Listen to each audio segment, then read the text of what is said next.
السلام علیکم ورحمۃ اللہ وبرکاتہ۔ نحمدہ ونصلی علی رسولہ الکریم، اما بعد فاعوذ باللہ من الشیطان الرجیم، بسم اللہ الرحمن الرحیم۔ باب الوضو۔ آج ہم وضو کے بارے میں مسائل کو شروع کریں گے، یعنی یہ ایک ایسا دروازہ ہے، ایسا باب ہے جس میں وضو کے مسائل بیان کیے گئے ہیں۔ عن ابی ہریرہ رضی اللہ تعالی عنہ، سیدنا ابو ہریرہ رضی اللہ تعالی عنہ سے روایت ہے، الرسول اللہ صلی اللہ علیہ وسلم، وہ نبی صلی اللہ علیہ وسلم سے روایت کرتے ہیں، انہ قال، بے شک نبی صلی اللہ علیہ وسلم نے فرمایا، لولا ان اشق علی امتی لامرتہم بالسواک، اگر میں اپنی امت پر مشقت نہ سمجھتا تو میں ان کو مسواک کرنے کا حکم دیتا، مع کل وضوء، ہر وضو کے ساتھ۔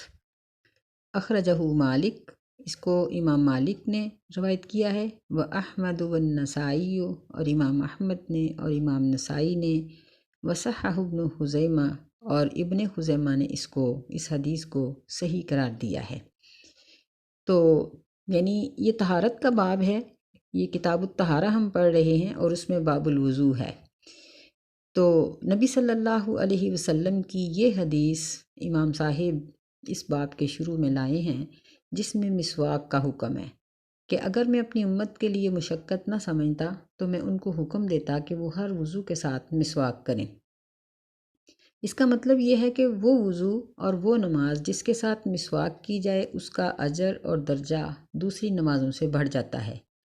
ایک روایت میں آتا ہے کہ وضو جب مسواک کے ساتھ کیا جائے تو بغیر مسواک کے جو وضو کیا جاتا ہے اور نماز پڑھ جاتی ہے، اس سے اس کا 80 گنا اجر بڑھ جاتا ہے۔ ویسے وہ روایت کچھ تھوڑی کمزور ہے، بہرحال اس روایت میں بھی اور دوسری بہت سی روایات میں اس بات کی توثیق ہے کہ جس وضو کے ساتھ مسواک کر لی جائے اس کا درجہ دوسرے وضو سے بڑھ کر ہے۔ تو مسواک ویسے یہ لکڑی کی ہوتی ہے اور اس کے بہت سے فوائد ہیں، بہت سی منہ کی بیماریوں کا یہ بہترین علاج ہے۔ سب سے بڑی بات یہ ہے کہ نبی صلی اللہ علیہ وسلم کی سنت ہے، آپ کی زندگی کا آخری فعل ہے۔ لیکن برش کو بھی آج کل ائمہ کرام نے مسواک کے قائم مقام ہی قرار دیا ہے۔ تو پیسٹ کے بغیر خالی برش بھی اگر ہم وضو کرتے وقت اپنے منہ میں اس کو پھیر لیں اور منہ صاف کر لیں تو انشاءاللہ اللہ تعالیٰ یہ اجر اور ثواب ہمیں دے دے گا۔ وعن حمران مولا عثمان، یہ سیدنا حمران، یہ سیدنا عثمان رضی اللہ تعالیٰ عنہ کے غلام تھے، وہ بیان کرتے ہیں، کہتے ہیں کہ ان عثمان دعا بوضوء،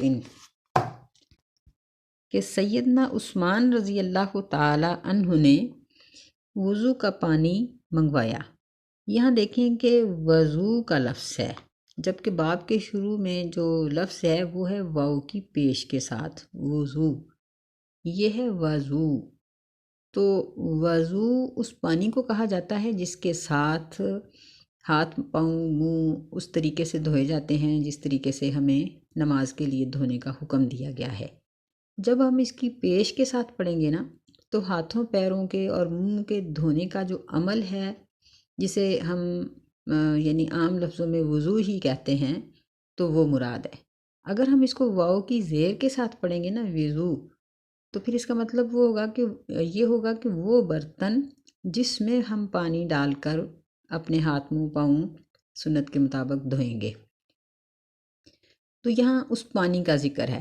کہتے ہیں کہ سیدنا عثمان رضی اللہ تعالیٰ عنہ نے اپنے ان اعضاؤں کو دھونے کے لیے پانی منگوایا، فغسل کفیہ ثلاث مرات، تو انہوں نے اپنی ہتھیلیوں کو 3 مرتبہ دھویا۔ یاد رکھیں کہ ہتھیلی کا لفظ، کف کا لفظ جو ہوتا ہے نا، یہ ہاتھ کے جوڑ تک ہوتا ہے۔ یعنی بعض لوگ وضو کرتے وقت صرف آگے سے ہاتھ اس طرح دھوتے ہیں کہ صرف انگلیاں ہی بھیگتی ہیں اور ہتھیلی کی الٹی سائڈ نہیں دھلتی، یہ غلط ہے۔ الٹی سائڈ کو پورا دھوئیں، ہاتھ کے جوڑ تک اس کو دھوئیں۔ تو کہتے ہیں کہ فغسل کفیہ ثلاث مرات، کہ انہوں نے اپنی ہتھیلیوں کو 3 مرتبہ دھویا، ثم مضمضہ، پھر انہوں نے کلی کی۔ مضمضہ کا معنی بھی یہ ہوتا ہے کہ منہ میں پانی ڈال کر اچھی طرح ہلا کے پھینکنا۔ واستنشقا، پھر انہوں نے ناک میں پانی ڈالا۔ واستنثرا، پھر انہوں نے ناک کو جھاڑا۔ تو یہ ناک میں پانی ڈالنا، یہ نہ تو اتنا معمولی ہونا چاہیے کہ ناک کا صرف کنارہ آگے سے گیلا ہو، پانی اندر نہ جائے، یہ بھی غلط ہے۔ اور بعض لوگ اتنا مبالغہ کرتے ہیں کہ دماغ تک چڑھ جاتا ہے اور بیمار ہونے کا خطرہ ہو جاتا ہے، یہ بھی غلط ہے۔ بس یہ ہے کہ ناک میں پانی اس طریقے سے ڈالا جائے کہ کم از کم جو ناک کی سخت ہڈی سے نیچے نرم حصہ ہے وہ اندر سے دھل جائے۔ اگر ضرورت محسوس کریں تو انگلی کے ساتھ ناک اندر سے صاف کر لیں، اگر نہیں ضرورت محسوس ہوتی، یعنی نزلہ کام نہ ہو تو اس چیز کی ضرورت نہیں ہوتی، تو بس ٹھیک ہے کہ ناک میں پانی ڈالا اور اس کو اچھی طرح سے جھاڑا۔ ثم غسل وجہہ ثلاث مرات، پھر انہوں نے چہرے کو دھویا 3 مرتبہ۔ اب چہرہ بھی یعنی ماتھے پر سر کے بالوں تک، سائڈوں سے کانوں کے شروع تک، یعنی کان اس کے اندر شامل نہیں ہے، اور نیچے سے بھی یعنی ٹھوڑی کے نیچے تک، یہ سارا چہرہ ہی کہلاتا ہے۔ تو اس کو 3 مرتبہ دھویا۔ ثم غسل یدہ الیمنی الی المرفق ثلاث مرات، پھر انہوں نے دائیں ہاتھ کو کہنی تک، مرفق کہنی تک دھویا 3 مرتبہ۔ تو یہاں بھی یاد رکھیں کہ مرفق کہنی جو ہے یہ کہنی کے جوڑ سمیت ہے، جوڑ کے نیچے تک نہیں ہے۔ یعنی جب ہم ہاتھ کو آگے کی طرف موڑیں گے تو پیچھے جو کہنی کا ایک کونا سا نکل آتا ہے، اس کو اچھی طرح سے دھوئیں گے، اس سے نیچے نہیں اوپر تک دھوئیں گے، اور 3 مرتبہ۔ ثم الیسری مثل ذلک، پھر انہوں نے بائیں ہاتھ کو دھویا اسی طرح۔ ثم مسح برأسہ، پھر انہوں نے اپنے سر کا مسح کیا۔ مسح ایک ہی دفعہ ہوگا، یہ 2 دفعہ نہیں ہے۔ ثم غسل رجلہ الیمنی الی الکعبین ثلاث مرات، پھر انہوں نے اپنے دائیں پاؤں کو ٹخنے تک دھویا 3 مرتبہ۔ ثم الیسری مثل ذلک، پھر بائیں پاؤں کو دھویا ٹخنے تک اسی طرح۔ تو یہاں بھی کعب، یہ پاؤں اور ٹانگ کے درمیان جو جوڑ ہوتا ہے نا، اس کو کہا جاتا ہے۔ یہاں پر پاؤں ٹخنے تک مکمل ہوتا ہے، تو اس جوڑ کو ساتھ پورا دھویا جائے گا۔ تو باقی اس کی تفصیل اگلی تمام احادیث میں آتی جائے گی۔ بہرحال مختصراً یہاں یہ بات میں کر دیتی ہوں کہ ان تمام اعضاؤں کو ہم 1 مرتبہ بھی دھو سکتے ہیں، 2 مرتبہ بھی، اور 3 مرتبہ یہ سب سے اعلیٰ درجے کا وضو ہے۔ اس سے زیادہ مرتبہ نہیں دھونا چاہیے ہرگز۔ بعض لوگ پہلے اپنے ہاتھ پاؤں منہ ان کو گیلا کرتے ہیں اور بعد میں دھونا شروع کرتے ہیں، یہ غلط ہے۔ اگر اس طرح کی ضرورت ہوتی تو نبی صلی اللہ علیہ وسلم ہمیں بتا دیتے۔ نبی علیہ الصلاۃ والسلام نے ہمیں یہی طریقہ سکھایا ہے جو ہم نے اس حدیث میں پڑھا ہے۔ ثم قال، پھر انہوں نے یہ بات کہی، رأیت رسول اللہ صلی اللہ علیہ وسلم توضأ نحو وضوئی ھذا، کہ میں نے رسول اللہ صلی اللہ علیہ وسلم کو دیکھا کہ آپ نے وضو کیا میرے اس وضو کی طرح۔ متفق علیہ، اس پر بخاری اور مسلم کا اتفاق ہے، یعنی بالاتفاق وضو کا مکمل اور صحیح طریقہ یہ ہے۔ باقی چھوٹی موٹی چیزوں کی وضاحت آگے ہو جائے گی۔ تو بات یہ ہے کہ جب تک ہمارا وضو ٹھیک نہیں ہوگا تب تک نماز بھی قبول نہیں ہوگی، اور وضو اس وقت تک ٹھیک نہیں ہو سکتا جب تک ہم شریعت کے مطابق، سنت کے مطابق نہیں کریں گے۔ اگر ہم اپنی طرف سے اس میں کوئی اضافہ کر لیں گے تو پھر بھی ہمارا وضو غلط ہو جائے گا، اور اگر ہم ان افعال میں کمی کریں گے تو پھر بھی ہمارا وضو غلط ہو جائے گا۔ علی رضی اللہ تعالی عنہ، سیدنا علی رضی اللہ تعالیٰ عنہ یعنی علی بن طالب، نبی صلی اللہ علیہ وسلم آپ کے جو چچا کے بیٹے تھے، وہ روایت کرتے ہیں، فی صفات وضوء النبی صلی اللہ علیہ وسلم، نبی صلی اللہ علیہ وسلم کے وضو کی صفت کے بارے میں، یعنی وضو کا طریقہ، وضو کے اوصاف بیان کرتے ہوئے وہ کہتے ہیں قال ومسح برأسہ واحدہ، کہ نبی صلی اللہ علیہ وسلم نے اپنے سر کا مسح کیا ہے ایک ہی مرتبہ۔ اخرجہ ابو داود، اسے ابو داود نے روایت کیا ہے، اور اخرجہ النسائی والترمذی باسناد صحیح، اور اسے نسائی نے روایت کیا ہے، ترمذی نے روایت کیا ہے صحیح سند کے ساتھ۔ بل قال الترمذی انہ اصح شیء فی الباب، بلکہ امام ترمذی رحمۃ اللہ علیہ نے فرمایا ہے کہ یہ حدیث اس مسئلے کے بارے میں سب سے صحیح ہے۔ تو ہم نے اس سے پچھلی حدیث میں یہ بات پڑھی تھی کہ نبی علیہ السلام نے سر کا مسح کیا ہے، اور یعنی وہاں تعداد نہیں بتائی گئی تھی، جس کا مطلب یہی تھا کہ ایک مرتبہ کیا ہے۔ یہاں وضاحت ہو گئی، کیونکہ انہوں نے یہاں واحدتاً کا لفظ بولا ہے کہ آپ نے سر کا مسح ایک ہی مرتبہ کیا ہے، اور کرنے کا طریقہ کیا ہے یہ اگلی حدیث میں ذکر ہو رہا ہے۔ وعن عبداللہ بن زید بن عاصم، عبداللہ بن زید بن عاصم رضی اللہ تعالیٰ عنہ سے روایت ہے فی صفت الوضو، وضو کی صفات کے بارے میں، قال، وہ کہتے ہیں ومسح رسول اللہ صلی اللہ علیہ وسلم برأسہ، کہ نبی صلی اللہ علیہ وسلم نے دوران وضو اپنے سر کا مسح کیا، فاقبل بیدیہ وادبر، آپ اپنے دونوں ہاتھوں کو آگے سے شروع کر کے پیچھے کی طرف لے گئے، متفق علیہ۔ یہ حدیث بخاری اور مسلم دونوں کے اتفاق سے ہے، اور یہاں دونوں میں بیان کی گئی ہے۔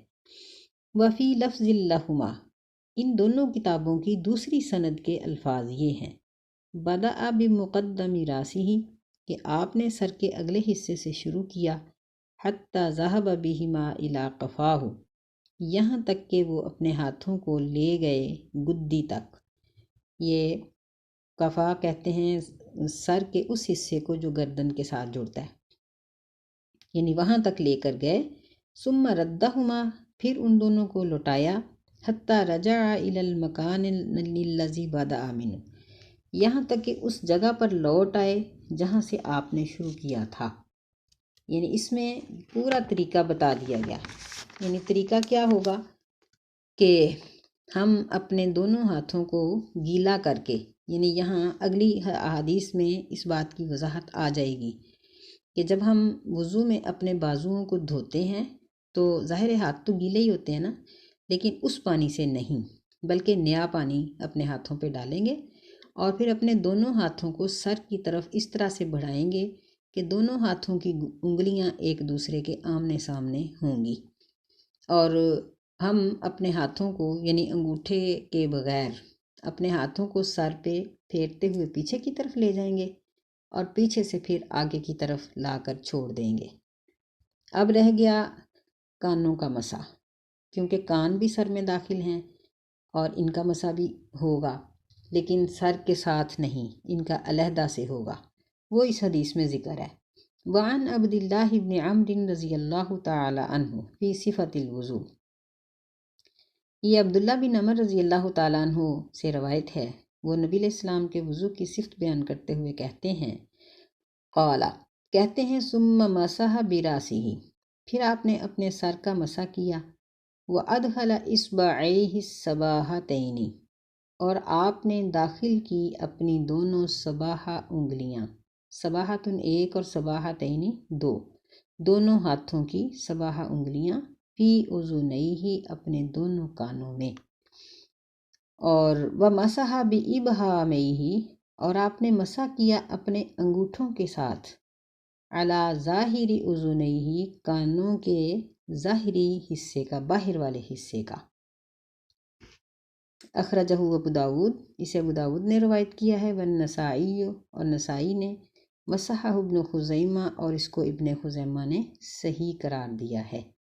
یعنی یہاں انہوں نے بڑی وضاحت سے یہ بات ہمیں بتا دی ہے۔ اس میں سباحت ان کا ذکر ہے، یہ انگلیوں کے نام ہیں عربی زبان میں۔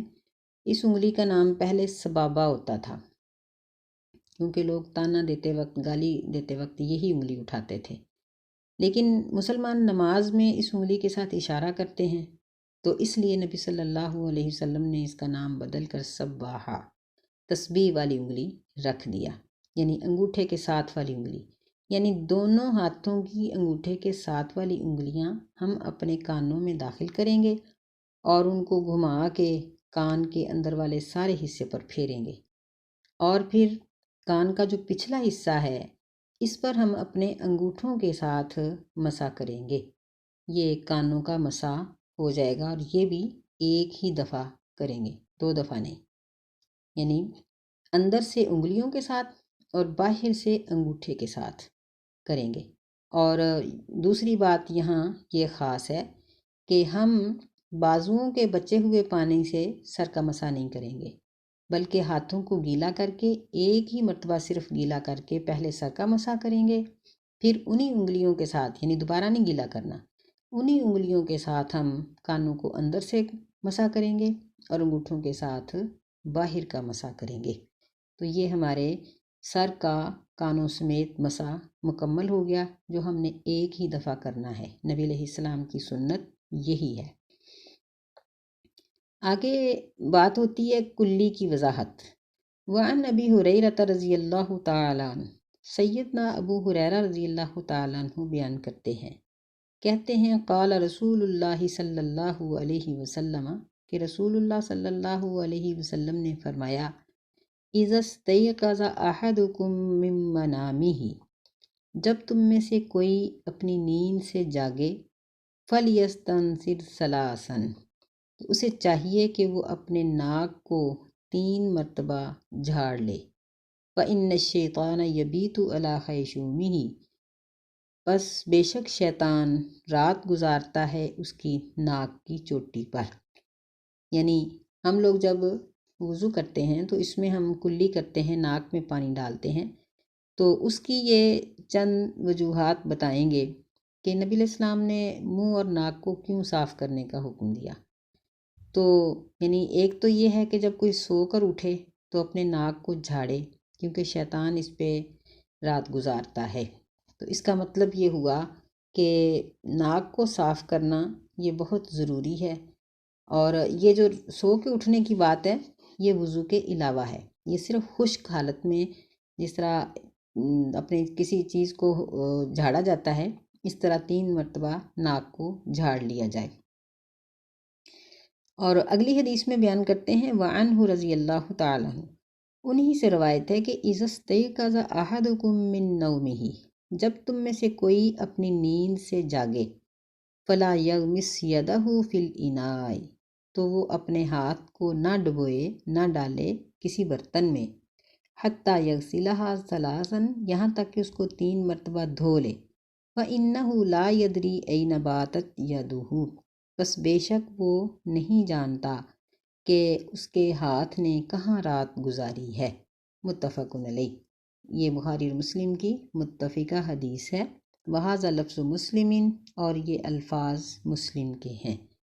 یعنی یہاں انہوں نے ہاتھوں کے بارے میں بتایا کہ جب صبح کے وقت کوئی سو کے اٹھتا ہے تو اس نے اپنے ہاتھ دھونے ہوتے ہیں، یعنی کوئی وضو کرنا ہے، یا جس طرح مائیں بچوں کے لیے دودھ ڈالتی ہیں یا اور کوئی کام کرتی ہیں، تو ان کو چاہیے کہ سو کے اٹھنے کے بعد کوئی مرد ہو یا عورت، وہ اپنے ہاتھ کو کسی برتن میں داخل نہ کرے، یہاں تک کہ اچھی طرح 3 مرتبہ دھو لے۔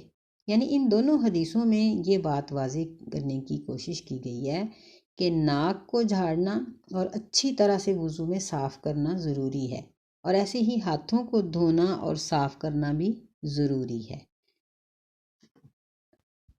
یعنی جن اعضاؤں کو ہم عام حالات میں دھو کر صاف کرتے ہیں، وضو کے دوران ان چیزوں کا خیال رکھنا بہت ضروری ہے۔ اللہ تعالی ہمیں سمجھنے کی توفیق عطا فرمائے۔ السلام علیکم ورحمۃ اللہ وبرکاتہ۔